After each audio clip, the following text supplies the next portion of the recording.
Hello, everybody, and welcome to our second of 3 preview pods ahead of the upcoming Olympic Games. If you missed the first one, jump back and find it in this feed because we go deep on the United States and their Group B. This podcast is going to be all about Group A. This group includes the Olympics host nation France, along with Colombia, New Zealand, and Canada. 4 countries, 4 continents, and 3 different names for a McDonald's Quarter Pounder. Just like the sequels to The Godfather, The Terminator, and Kung Fu Panda, this second podcast is just as good, I promise you, if not better than the original. And Sammy, I know your favourite sequel's Rocky IV. So I'm assuming you prepped for this by doing an intense training montage. You chopped the wood, you ran through the streams, you pushed a stranded horse out of a snowbank. Remember, no pain, no gain, Sammy Mewis. My favorite sequel is Rocky IV, but it is followed closely by Halloween Town 2 Calabar's Revenge. Both are terrifying, but spoiler alert, both have happy endings for the good guys at least. By the way, I can't believe that The Greatest Showman never had a sequel, Sammy. Like, The Even Greater Showman. It's not too late. They could always make one. We're best off moving from movies and the dreams of movies not yet made to something we do know about, the Olympics. You've played in them as part of the bronze winning team at that quite delayed 2020 Tokyo Games. I'm interested to hear you talk about how you experience these group stage games, because these teams, these players are about to go through, even by the relentless pace of modern football, a really grueling journey. They're going to travel from venue to venue across France. It seems from the outside almost impossible to recover physically and mentally and then refocus when you're playing again on such a tight timeline. Yeah, I think like at the beginning of the tournament, maybe for the group stage, it's possible to recover in between games. It's not crazy to imagine playing 2 games in 4 days. But now that I'm saying that out loud, I feel like it actually is kind of crazy. But I think what wears on you is when you really start getting into the later games, just the knockout rounds. There's so many components to this, though. So first of all, the Olympics isn't really a soccer-specific tournament. It's this big global sporting event. So the rules and regulations aren't necessarily set up specifically for the soccer portion. 6 games across just 16 days, 2.5 weeks, is really heavy in the most controlled of conditions. Factor in that the roster is only 18 players. Factor in that there's extensive travel in between games. Factor in the energy you're expending because you're at the Olympics and it's this huge event and your family's in the crowd. All these components just aren't ideal necessarily for playing the best, most rested, safest possible soccer throughout the entire tournament. Actually, here's Janine Becky on just this, Canadian gold medalist, talking about what we just said. The Olympics is just kind of, you brace yourself for what ends up being 2 weeks of just fatigue, and it's truly eat, sleep, play. I've got to say, 2 weeks of fatigue. I cannot wait. Bring it on. Although we do know from Janine, these players are suffering for our scintillation. And like you said, Sammy, we're going to dive on in, circling back to cover Group A, which stands for Allons-y, let's go. I even did a little French accent on the English for reasons that I don't quite understand. Beautiful, Rog. It's also terrifying. This podcast, who's it presented by? It's presented by our friends at Allstate. Allons-y! We are so grateful to them, honestly, for what they do for everyone in the United States who loves the growth of the game in this nation. But we're not talking about the US right now. We're talking about France, who made it to the quarterfinals of last year's World Cup before falling to Australia, agonisingly on penalties. They also made it to the final of the Nations League earlier this year. First final this team has ever made it to, which is honestly hard to believe. They were clipped by Spain. Of course they were in that one. They've also just qualified for the 2025 Euros, and they celebrated by changing their entire starting 11 in their final Euro qualifier against Ireland last Tuesday, which, yeah, Ireland took personally, charging to a quite historic 3-1 win that the Irish media called, without hyperbole, the best result in Irish footballing history. It's probably true. Sammy, this quite literal fighting Irish beat down the side. What are your initial impressions of Les Bleus? Yeah, France is a great team. They've been a great team for a while, but they really haven't found their X factor when it comes to winning big tournaments. I remember this really heightened sense around their team in 2019.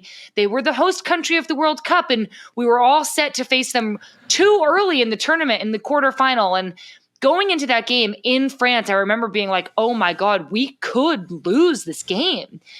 They really are so immensely talented. We all know what happened in that game. We ended up winning. But for some reason, and I'm not sure exactly what it is, they're not producing wins in the biggest moments. And I think about some of those Lyon lifers like Wendy Renard and Eugene Le Sommer, and I wonder if they feel like they've got the solution for this Summer Olympics. Imagine winning gold in your home country. So I'm looking forward to seeing if they can find that last piece.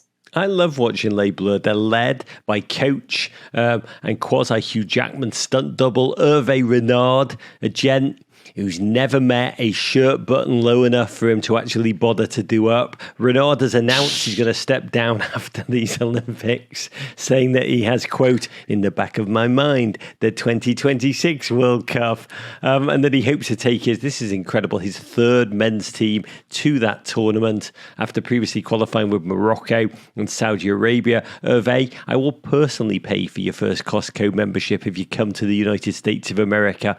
Oh, it'd be magnificent to have him on our sideline. France is again captained, you've mentioned her already, by the quite powerful and intelligent defender Wendy Renard, who once said that when she was in school, she wrote that she wanted to grow up and be either a flight attendant or a professional football player, and a teacher made her cross out the word professional, telling her that job does not exist. Well, not every teacher deserves an apple. Renard is a force of nature. She's incredible. One of 6 players on France's roster who play at Lyon. Another 5 are from PSG. Sam, you know this. There's benefits to having so many players from the same club teams, the same system, that chemistry together. But can there be drawbacks? I think it's a benefit. I can't really think of any drawbacks to it. It immediately makes me think of Gotham FC, who I like to call U.S. Women's National Team Light, who have 6 players on this U.S. Olympic roster. Having so many players who train together every single day for sure improves chemistry and familiarity. The 2 powerhouse teams in France, Lyon and PSG, they don't necessarily have the most difficult games at every single weekend, as the French league just doesn't have the same parity that the NWSL does. So it's really their training environments, which are absolutely loaded and overloaded with talent, that make these clubs really special and really competitive. And I think certainly a bonus for this French Olympic roster.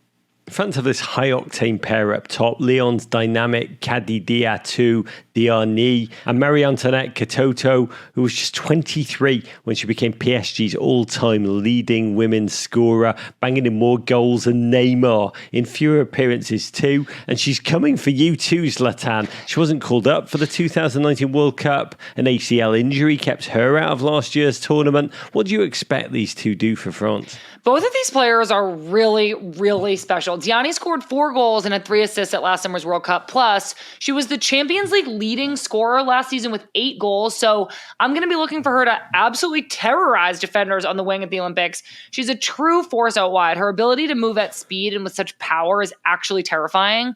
Katoto is more a central scoring threat who can really do it all. She's an Olympic debutante, but she was the 2nd leading scorer in the Champions League earlier this year, despite PSG going out in the quarterfinals. I also want to shout out Grace Guilloro, our women's game player to watch for France, who should hold down that midfield on both sides of the ball.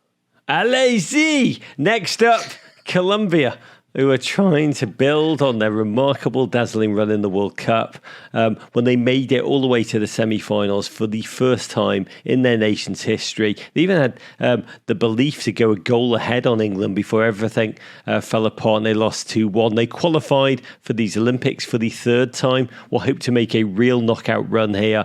They have such a talented young side, which includes rising Mississippi State senior midfielder Ileana Izquierdo, who's going back to Starkville with an incredible What I Did on My Summer Vacation story. Former Mississippi State player Catalina Perez in goal, up the Bulldogs. But our Allstate player to watch is the quite electric 19-year-old Linda Caicedo, a true phenom. A player whose mother said she, quote, started playing soccer when she was in the womb. She turned pro at 14. She joined America de Cali, and despite being the league's top scorer, was 2 years too young to play in the Copa Libertadores Femenina. She's remarkably, in this time, fought back from a cancer diagnosis and has returned and not taken a beat before moving a game to the next level at Real Madrid. Sam, just talking about Linda's journey, still so young, but so remarkable. She was at the centre of everything that was great about that magical run in the World Cup.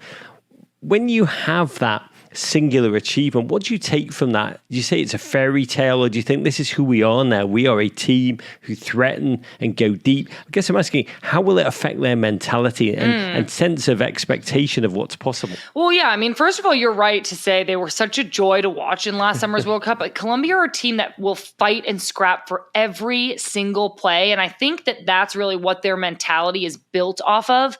They make it so difficult for their opponents to do what they want to do. Colombia has a real chance to cause some trouble in this group, too. They're just so difficult to play against, but those star players, especially the attackers, are world class. Not only do they have Linda Caicedo, who you already mentioned, but they also have Chelsea striker Mayra Ramirez and Catalina Uzme, who plays for Club Pachuca Femenil. Colombia's attacking players are really amongst the most talented and most exciting to watch in this tournament. And they also have a lot of experience, Raj, which in tournament football is what I think they refer to as a BFD, a big effing deal. Uzme, who I just mentioned, is 34. She's played in 2 World Cups, in 2 Olympics. And Daniela Montoya, who's 33, has also played in 4 major tournaments. As someone who scored the country's first ever Women's World Cup goal, she's an icon to some of these younger players. Also, their nickname, Las Cafeteras, translates to the coffee makers, and I'm here for that. I think we both are. Moving on to the third team in the group, New Zealand, that wondrous land of Manuka honey and Middle Earth. They outscored their opponents 32-2 in their qualifying matches for the Olympics. But because they're in the Oceania Football Confederation, they never had to face a team ranked higher than 72nd ranked Fiji. The Football Ferns, another incredible nickname, are the lowest ranked team in this group. They're also coming to the tournament on the back of a quite awful, stressful 2-month period that saw head coach Jitka Klimkova take a leave of absence after a still unspecified, quote, workplace issue. New Zealand news outlets have reported that senior members of the team wanted her to step down as coach, which she's actually not yet done, but has opted to stay home for the Olympics, which puts assistant coach Michael Main in charge. Sam, I mean, you've played on teams filled with trauma and turmoil. What does it feel like for the players in this moment of wonder to arrive surrounded by controversy and uncertainty? Yeah, not good. I mean, I don't know that much about this situation, but I imagine it's something where the players are just really trying to focus on what they can control. There seems like there's a lot of confusion and uncertainty around the situation, which would really cause a lot of uneasiness for the players. I don't think this situation sounds great, but if the leadership of the team was advocating for her to step down, it definitely sounds like it's best for her to not be at the tournament. So having the assistant coach step in could keep the players happy and maybe even provide them a better environment. Sometimes with a change like that, like sometimes you see when there's a coaching change for a losing team, it's not magic that a new coach comes in and they start winning. It's because the environment's better. So maybe this could keep the players a little bit happier, but this is definitely a tricky one, and I do wonder how it's going to affect their performance. New Zealand isn't really known for winning a bunch of their major tournament games. Their first ever World Cup win came during last summer in their home country against Norway. So it will be really interesting to see if they're up to the challenge of really high-level soccer without their head coach in charge. God, that win, just a delirious scene on home turf, none happier than their captain and truly remarkable human being, Ali Riley, whom we know so well from Angel City FC. I love Ali so much. Los Angelian, Stanford-educated wonder. This will be her quite incredible 5th Olympics. She made a debut back in 2008. She announced this will likely be a final tournament with New Zealand. Sam, you know Ali so well. What's she like as a leader for this New Zealand team? Allie is such a joy. She's an incredible leader. She's always taking young players under her wing. The way she plays, she leads by example. She plays with such tenacity as an outside back, and she's always challenging herself. She travels to play at the highest level every single year of her career. She's currently on Angel City, and she's taken such a joy in being able to play in the area that she grew up in. I remember after Angel City's inaugural game, Allie Riley was in tears at how much it meant to her. Her New Zealand roots are what enable her to play for the Ferns, and she's also been a really strong advocate for them as their program has grown and gone through some growing pains with their federation. And I think that hosting the World Cup last summer in tangent with Australia was huge for New Zealand football. Allie's an incredible advocate off the field as well. She's the player who painted all of her fingernails rainbow colored in support of the LGBTQ plus community at the World Cup last summer, when there was maybe some rule by FIFA that players couldn't support that cause with their captain's armband. So her bravery, her passion for standing up for people, I just have so much respect for Allie Riley as a player and a person. She's really an incredible leader for this New Zealand team. The world needs more Allie Riley. But finally, we come to Canada, our CONCACAF frenemies, the defending Olympic champions. Yeah, they beat the United States in the semi-finals of the 2020 Olympics too soon before winning on penalties against Sweden in the final in goalkeeper Stephanie Labey's game of her life. And although Canada are an experienced team, only 4 players on a roster will be going to their first Olympic Games. They're also entering this tournament without long-time captain and legend, the iconic Christine Sinclair, who finally retired from international competition last December. She said, after winning gold in Tokyo, I knew I didn't want to play in Paris because the way Tokyo ended, you just can't beat it. It's hard to argue, but it's also difficult to picture Canada without Christine Sinclair. It's like trying to imagine Law and Order SUV without Mariska Hargitay, Sam. Do you want to just say that one more time now, SVU, and you said SUV? Did I really? Yeah. I always thought it was SUV. I thought it was just them charging around in SUVs. No, what does SVU even stand for? Special Victims Unit. Oh, sorry, Sammy. By the way, we should keep this in. It's amazing. Sam Mewis educates me. I really thought it was a show about them driving around in SUVs. Shut up. Which I love. By the way, they should have a Law and Order SUV now. If they don't have an SUV, get on it. It's just car crimes. Crimes against cars. Sorry, that's Cars, the movie, isn't it? I guess it's already been done. Are we keeping all that in? I'll just move on. It's your show. It's your call. Sure, I'd love to. It's I don't hilarious. mind being embarrassed by that. I always thought it was Law and Order.